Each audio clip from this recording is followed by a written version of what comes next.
ये दुख से युद्ध करते करते कुछ लोग मर जाते हैं। कई लोग ऐसे हैं जो दुखों की चपेट में आके आत्महत्या कर लेते हैं। हाँ या ना? जरा दुख आया, जरा व्यापार में नुकसान हुआ, जरा घाटा हुआ, कई लोग आत्महत्या कर लेते हैं। बोलो हाँ। नहीं, कुछ लोग फांसी लगा लेते हैं ट्रेन के नीचे, तो कोई पानी में कूद जाना, आग, सब कुछ आप जानते हैं। कितने लोग डिप्रेशन में आके मर जाते हैं, नहीं आते? आपने रोज आए दिन ये खबर हम लोग सुनते हैं। ये लड़का लड़की परीक्षा में कम नंबर आते हैं तो कुछ बच्चे फांसी लगा लेते हैं। ये आप तो हर साल परिणाम आते समय आप सुन लेते हैं कहीं ना कहीं ये घटनाएं। क्यों भाई? दुख किसके जीवन में नहीं था या नहीं है? आप में से कितनों के जीवन में दुख है, जरा बताओ। सबके जीवन में दुख है और हम सब दुख से लड़ाई कर रहे हैं। अब बात इतनी है कि या तो हम जीत जाएं या तो हम हार जाएं। जिसके पास कृष्ण जैसा मार्गदर्शक होगा वो कभी हार नहीं सकता। यदि जीवन की लड़ाई में आपको जीतना है तो कृष्ण का मार्गदर्शन गीता वो ले लो। कथा सुनो। आज का यूथ कमजोर है। आज का नौजवान लड़का लड़कियां बोलो कमजोर हैं। बाहर से दिख तो रहे हैं, भीतर से बहुत कमजोर हैं। इतने कमजोर हैं कि जरा नंबर कम आने पर लड़का लड़कियां मर जाते हैं, आत्महत्या कर लेते हैं। किसी लड़के ने छोड़ दिया तो कुछ लड़के उसके प्रेम में मर जाते हैं कि हम जी तेरे से प्यार करते थे, अब तो हम लैला मजनू बनेंगे, मर गए। कमजोर हैं ये लोग। इनके जीवन में जरा दुख आया तो ये हार गए। आत्महत्या करने वाला क्यों आत्महत्या करता है? उत्तर दो जोर से मेरी मां। क्यों आत्महत्या करने वाला क्यों आत्महत्या करता है? बताओ बेटा, क्यों? क्यों? क्योंकि वो कमजोर है। क्योंकि वो जोर से। आप अपने बच्चों को मजबूत बनाओ। अपने बच्चों को ये भी पढ़ाओ कि बेटा दुख आए तो हिम्मत नहीं हारना, डट के सामना करना। आओ संकट आओ, मुसीबत आओ, हम लड़ेंगे। भागेंगे क्यों? आत्महत्या क्यों करें? लड़ेंगे क्यों जी? बात क्या कहते हो? क्या समझ में आया? सुदामा तो इतने दुखी थे बेचारे, 4-4 दिन चूल्हा नहीं जलता था, बच्चे भूख से तड़पते थे। लेकिन सुदामा ने तो हालातों से लड़ना सीखा ना। और आप लोगों पर जरा संकट आता है, आप तय हो जाते हो, डिप्रेशन में चले जाते हो, डिप्रेशन की दवाइयां खाने लग जाते हो। थोड़ा तो मजबूत बनो ना मेरी माँ, थोड़ा तो मजबूत बनाओ लड़कों को, अपने स्वामी को, अपने पति को, पत्नी को, बच्चों को, सबको। ये बात सही है या गलत है कि आज का इंसान कमजोर है? दुखों से ज्यादा देर 2-2 हाथ होए ना तो टिक नहीं पाता। क्यों? ये बात सही है। आजकल हर आदमी सुख चाहता है और दुख से लड़ना जानता नहीं है। हमने अपने जीवन में बचपन में बहुत दुख देखे हैं। मैं बचपन में गांव में जाकर भीख मांगता था। मैं गाय चराता था। मेरे दोस्त कपड़े पहनते थे, मैं उनके कपड़े देखता था। 1 साल में 1 जोड़ी कपड़ा दिलाते थे पिताजी मेरे। पैंट पहनता था, उसमें पूरा छेद हो जाता था, पीछे छिन जाता था, चड्डी दिखने लगती थी, तब भी मैं उसे पहनता रहता था। वो दिखाता था पिताजी को, देखो इतना बड़ा छेद हो गया है, अब तो दिला दो। तो जब बोलते थे तब 2 महीने बाद दिलाते थे। मेरी एक मौसी है, वो मौसी कभी आया करती थी साल में 1 आध बार। तो वो कुछ कपड़े लाती थी पुराने। मेरा मौसी का एक भाई लड़का है, मेरा भाई, तो वो जो उतार देता था, रिजेक्ट कर देता था, वो ले आती थी। मैं उन कपड़ों को देख के खूब प्रसन्न होता था, उन्हें बहुत अच्छे से पहनता था। इस हाल से, इस हालातों से गुजरे, एक एक रुपए के लिए तड़पे और तरसे हैं। उन हालातों में भी प्रसन्न थे, वो दुख था। सारे लोग आश्चर्य मानेंगे, आप हंसेंगे मेरी बेबसी पर। मुझे याद है आज भी, मेरे गांव के सारे लड़के पैंट शर्ट पहनते थे और मैं एक लौता था जो चड्डी पहन के उनके बीच में बैठता था। एक बनियान और चड्डी, सब पैंट पहन, मेरे पास थे नहीं, अब थे तो फिर वो फटा था। ऐसे हालातों में हम रहे। और याद रखना साहब, मैं ये सब बातें नहीं बताता, ना कहना चाहता, गरीबों का मजाक बहुत उड़ाते हैं लोग। उस समय मेरी चड्डी पकड़ के लोग खींच देते थे, वो थी वही फाड़ देते थे। मैं चड्डी में था तो लोग चाहते थे कि ये नंगा घूमे, इसलिए वो भी फाड़ने का प्रयास था। इन हालातों से हम गुजरे हैं। हमारी माँ बताती है कि बारिश में बेटा पानी पूरे घर में ऐसे चूता था, मतलब टपकता था। हमारी माँ हमें लेकर के दूसरे के घर में रात को सोने, पूरा घर, पिताजी माँ जी सब दूसरे के घर कई बार जाते थे सोने के लिए। घर में पानी कहीं सूखा ही नहीं था और टाइल पत्थर थी नहीं, गोबर से लिपता था, तो पानी गिरने पर मिट्टी कीचड़ होता था और वो कीचड़ तब तक होता था जब तक सूख ना जाए। तो दूसरे के घर पर सोना मजबूरी थी। उन हालातों से हम चले हैं, गुजरे हैं। गरीबी क्या होती है हमने पुस्तकों में गरीबी पढ़ी नहीं है साहब, देखी, उसमें रहे हैं, उसमें जिए हैं। लेकिन तब भी शिकायत ईश्वर से नहीं थी, तब भी रोते नहीं थे। उन मुसीबत से डट के उस समय भी हम लोग खुश थे, प्रसन्न थे। उस हाल को भी हमारी माँ ने, हमारे पिताजी ने डट करके सामना किया उन दुखों से और जिए हैं। आत्महत्या का मन नहीं बनाया कि चलो जी अब तो कुछ नहीं, हम मर जाते हैं।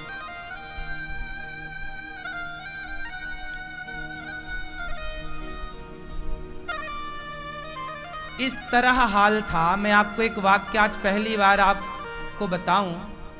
मैं बहुत छोटा था। हमारे गांव में जब कोई मरता था ना, तो उसको जलाने के लिए लकड़ियां गांव भर के लोग चंदा करके जुटाते थे।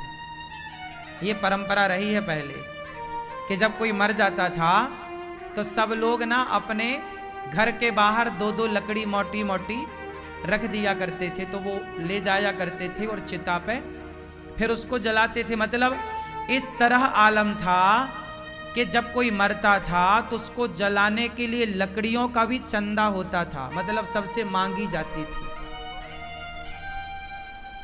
एक बार की बात है, मैं गाय चरा के लौटा था, शाम को 5 बज रहे होंगे, 6 बज रहे हो। मैं बहुत पुरानी बात है ये, जब मैं बहुत छोटा था। ये तब की बातें हैं जब मेरी आयु 13-14 साल की थी। एक दिन मेरी माँ ने अचानक मेरे से एक बात कह दी। एक दिन मेरी माँ ने कहा, मैं आया था गैया लेके, गैयों के पास खड़ा था, बांध रहा था उन्हें, तभी कोई गांव में मरा होगा तो लोग लकड़ियां देते हैं। तो मेरी माँ ने मेरे से बोला कि बेटा मैं मर जाऊं तो तुम गांव भर से लकड़ियां इकट्ठी मत करना। ये मेरी माँ ने बोला। मतलब मेरी माँ को इस बात का डर था कि हम लोग इतने गरीब हैं कि हम लोगों के पास तो मर जाएं तो लकड़ी भी नहीं है जलाने के लिए, चिता जलाने के लिए। इस तरह की गरीबी से गुजरा हूं मैं। मेरी माँ ने ये बात कहा तो मैं माँ की ओर देख के मुस्कुरा दिया था, मैंने कोई जवाब नहीं दिया था। तब क्या कहता मैं तो खुद भी बच्चा था। लेकिन हर माँ बाप के एक सपने होते हैं। ये बच्चे आजकल जो लड़का लड़कियों में उलझ जाते हैं, अपना जीवन बिगाड़ लेते हैं, ये समझते नहीं है कि एक संतान के प्रति माँ बाप का कितना सपना, एक अरमान होता है, कितने सपने होते हैं माँ बाप के, और माँ बाप के उन सपनों को पूरा करने के लिए हमारा जीवन होता है, माँ बाप की सेवा करने के लिए होता है। तो मैं आपको ये बातें सिर्फ इसलिए बता रहा था कि आप लोग शायद इस दुख से ना गुजरे हों। मैं गुजरा हूं इन दुखों से, लेकिन हम लोगों ने उन दुखों को लड़ करके उन दुखों से विजय पाई है। आज आपको ये सब दिखता है, व्यक्ति की कामयाबी खूब दिखती है लोगों को, लेकिन व्यक्ति के पीछे का संघर्ष कभी नहीं नजर आता, ना कभी कोई देख सकता, ना कोई देखना चाहता। उस दौर को जब हम याद करते हैं, एक तो याद नहीं करते, वो तो प्रसंगवश आपसे हमने आज पहली बार ये बात कह दी। हमारे यहाँ साधु संत जब गांव में आते थे ना, तो मेरी आदत थी मैं संतों को पकड़ के घर ले आया करता था। एक दिन मैं 8 संतों को घर ले आया। माँ ने कहा कि बेटा, उस समय 11 से 12 बज रहे थे, 11-12 का बीच, और उस समय हम लोग घर में सब खा चुके थे। गांव में सुबह का भोजन 10 बजे हो जाता है, तो हम लोग सब खा चुके थे, और जब खा लिए तो संत आए 8-10 मैं ले आया पकड़ के गांव से। गांव में संत आए, बोले भैया भोजन मिलेगा कहीं? मैंने कहा हमारे घर चलो। मैं ले आया। माँ ने कहा कि बेटा संत आ गए, तुम पूछ तो लेते, भोजन नहीं है, सब खत्म हो गया, 2-4 रोटी बची रही होंगी, अब खाने के बाद कितना बचता है, जरा सा, एक आदमी हो तो आदमी हो भी जाए, पर 8 साधु थे। तो मैं तुरंत मांगने चला गया। सोचिए, ये था कि द्वार पे कोई आ जाए ना तो तुरंत मांगने जाना पड़ता था। तो मैं पास के पड़ोस में मौसी के घर, मौसी मतलब गांव में जितनी होती हैं ना, वो बुआ होती हैं या मौसी होती हैं या चाची होती, गांव में यही परंपरा है। मेरे गांव में सभी को मैं मौसी कहता था या चाची कहता था या बुआ कहता था, क्योंकि गांव का यही रिवाज था। तो मैं मौसी के घर, सामने घर था घर के, तो मैं मौसी के घर आटा मांगने गया। मौसी जरा आटा दे दो। गांव में यही होता है, आपके घर में नहीं है तो आप आटा मांग लाते, जब आपके घर होता है तो आप वापस कर देते हैं। तो हम आटा मांग के ले आए। तब हमारी माँ ने थोड़ी पूड़ी बनाई, थोड़ी साग बनाई और थोड़ा खीर, दूध घर में था, गाय थी तो चावल की खीर, तो खीर पूड़ी संतों को परोसी। और जब संत भोजन कर रहे थे ना, तो मेरे मन में एक सपना चल रहा था कि मैं बड़ा होऊंगा तो कभी ऐसी सेवा करूंगा कि कोई भी संत आए अन्न क्षेत्र लगाऊंगा, ताकि कोई भी आओ सबको पेट भर भोजन मिले। ये तब की बात जब मैं 14 साल का था, जब मैं दूसरों के घर से आटा मांग कर सेवा करता था, तब की ये उम्मीदें थी मन में, भाव थे कि कोई संत आएगा तो भोजन कराऊंगा। ऐसा मेरे मन में एक सपना था। मेरे को भोजन कराने का बड़ा शौक था बचपन से। लड़कों को आजकल ना गाड़ी चलाने का शौक है, किसी को मोबाइल का शौक है, किसी को घर बंगला बनाने का शौक है। मुझे सेवा का शौक था बचपन से कि अन्न, कोई आए सबको भोजन। मैं जब किसी को भोजन करते हुए देखता हूं ना, बड़ी शांति मिलती है कि चलो ये आप खा रहे हैं, देखते रहो बस। लोगों को खाते हुए देखना अच्छा लगता है। इसलिए गौरी गोपाल में मेरे उस बचपन के सपने को मेरे भगवान ने पूरा किया। देखिए मेरी क्या औकात है कि मैं पूरा करूं। आज गौरी गोपाल आश्रम में हजारों संत रोज भोजन करते हैं, और कोई भी आता सबको पेट भर भोजन मिलता है। बताओ, मैं सपने देख ही तो सकता था, मेरी काबिलियत तो नहीं है कि मैं पूरा कर लूं। हम तो ठहरे भिखारी।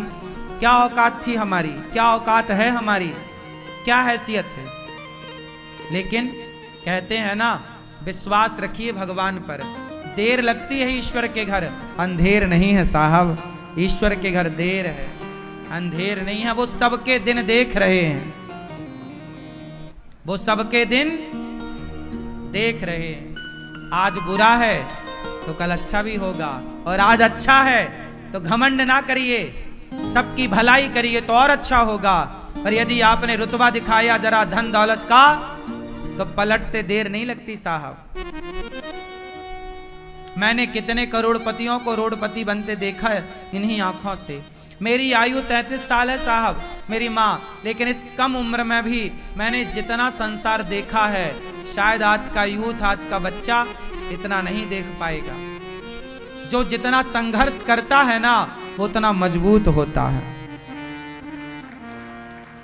संसार का कोई भी दुख मुझे पराजित नहीं कर सकता, क्योंकि मैंने इतना दुख देख चुका हूं कि अब उसके सामने कोई दुख है ही नहीं है।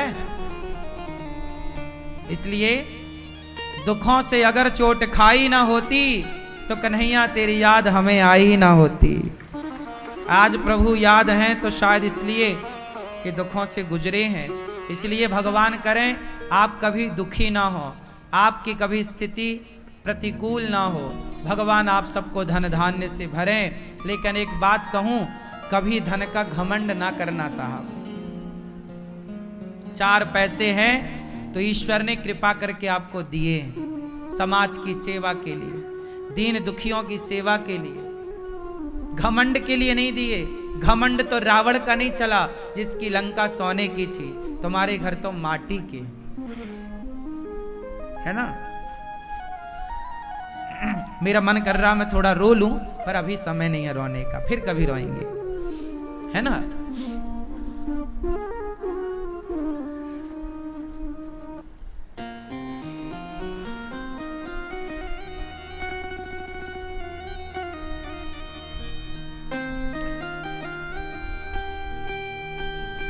जीवन को, अपने बच्चों को, बस मैं आपको अपनी ये कथा इसलिए बताता हूं, ये व्यथा, ताकि आप हारे ना, हर परिस्थिति से लड़ें, इतने मजबूत बने कोई माई का लाल आपका बाल भी बांका ना कर सके, इतने मजबूत बने। सुखों से तो सब गुजरते हैं, क्या बात है, लेकिन दुखों से गुजरकर भी आप ईश्वर का धन्यवाद देते रहें। उस दुख में भी ईश्वर को ना छोड़ें। सुख में भगवान को सब याद करते हैं, लेकिन आप दुख से गुजरकर भी आप ईश्वर को याद किए रहें, भगवान की शरण में रहें, भगवान के प्रति समर्पित रहें। ये बड़ी बात है।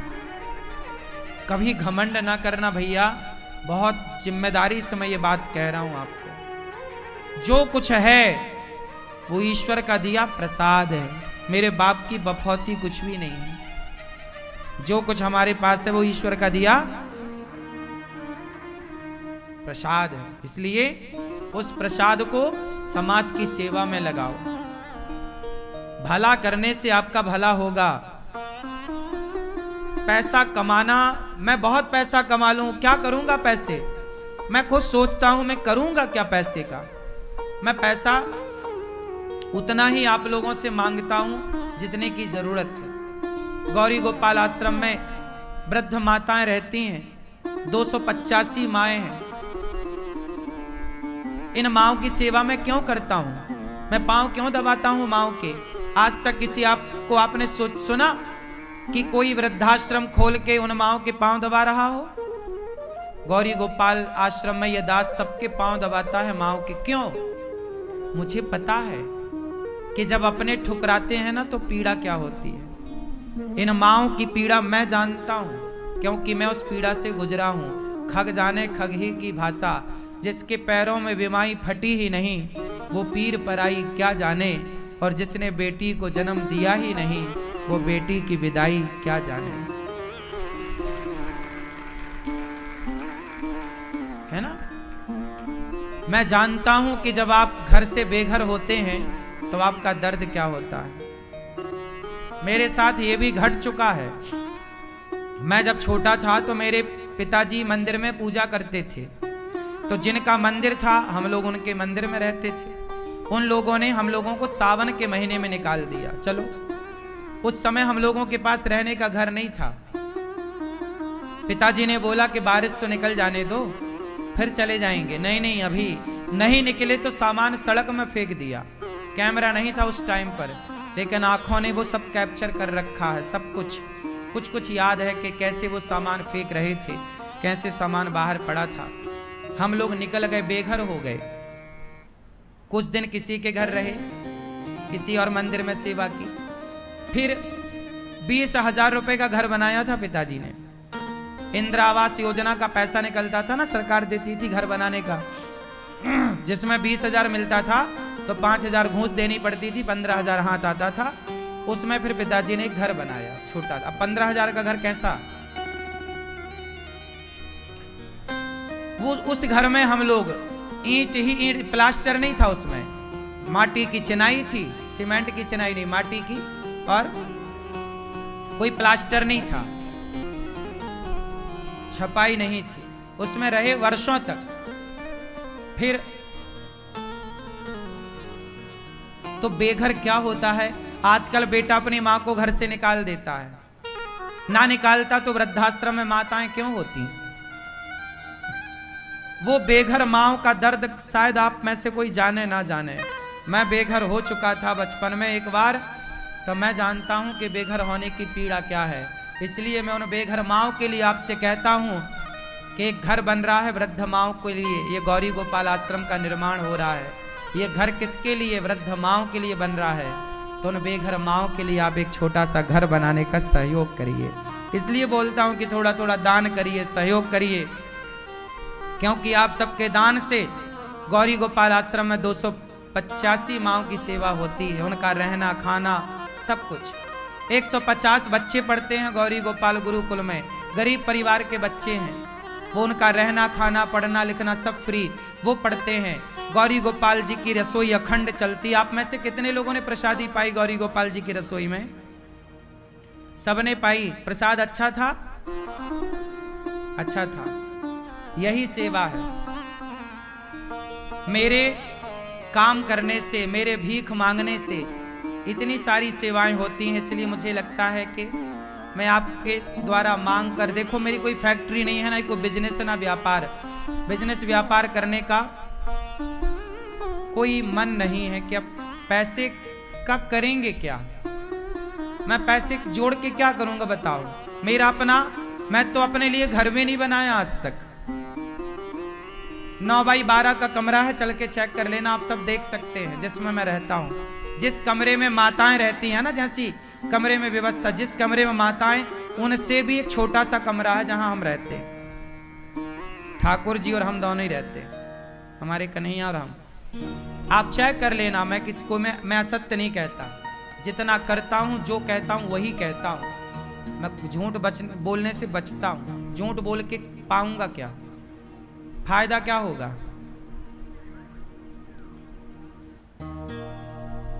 मैंने आज तक घर नहीं बनाया अपने लिए, कि क्या जरूरत है। माओ के लिए बनाता हूं जो कुछ बनाता हूं, कि मेरी माएं सुख पूर्वक रहें। बस मेरे द्वारा किसी को सुख मिल जाए। आपका सुख ही मेरा सुख है, आपका दुख ही मेरा दुख है। अब मेरा अपना सुख सुनो। मैं बचपन में, पता नहीं भगवान ने मुझे सब चीजों के लिए बचपन में मैं तरसा तड़पा। आज उन सब चीजों को भगवान ने खूब दिया। जीवन के दो पहलू होते हैं। शुरुआत में यदि आपको दुख मिला है ना, तो अंत में आपको सुख मिलेगा। और शुरुआती में आपको सुख मिला है तो अंत में दुख मिलेगा। यही है जीवन का सिद्धांत। मैं पढ़ने जाता था दूसरे गांव, तो एक बार मुझे समोसा खाने का मन हुआ। समोसा 1.5 रुपए का आता था उस टाइम पे, मेरे टाइम पर 1.5 रुपए का एक समोसा। और मेरे पास 1 रुपए था। मैंने मांगा कि भाई साहब एक समोसा देना, तो उसने बोला 1.5 रुपए लाओ। मैंने कहा 1 रुपए का दे दो। मना कर दिया उसने, समोसा नहीं दिया उसने। मैं जिद किया तो उसने मेरे को हाथ पकड़ के बाहर कर दिया दुकान से। चल।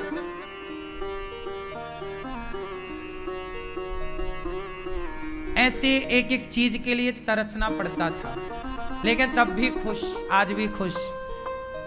इसलिए मैं कभी घमंड नहीं करता, क्योंकि मुझे अपने वो दिन याद हैं।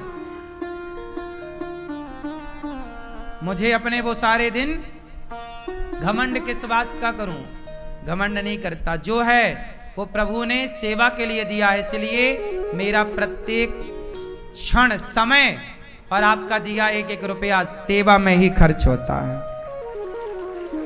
एक ही संकल्प, एक ही नारा, सेवा ही है धर्म हमारा। इसलिए कहता हूं ये अनिरुद्धाचार्य